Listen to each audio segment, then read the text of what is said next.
sang nu chung van sang si aram sang ne kop ten in di akhi van zolan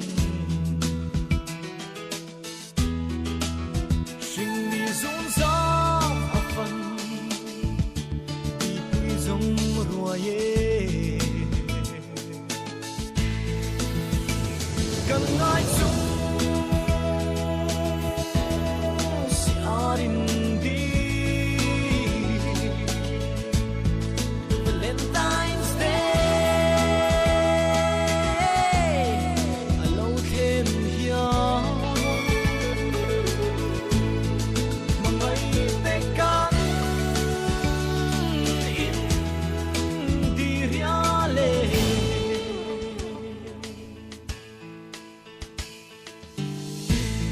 puan sina du lai sa ruangan pomin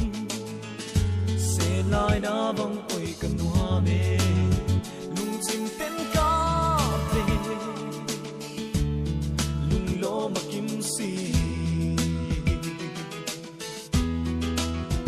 am ten chai lai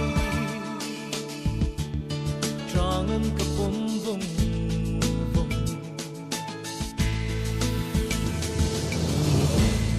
gardana ka enchim lo lung bi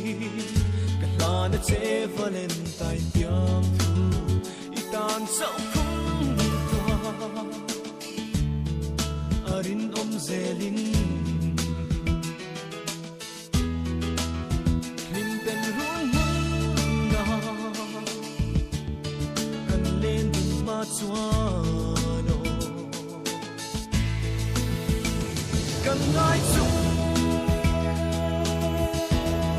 si arin di Valentine's Day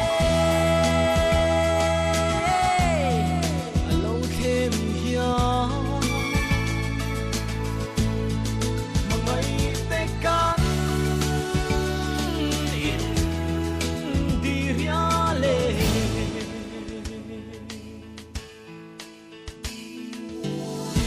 hai nu le zua pa zong te po hian he ni ya hian tharin nan ru mangai bia thu kan zo sing num parang vu zua se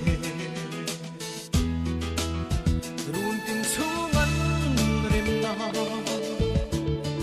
klipim lem ve se kan ngai chung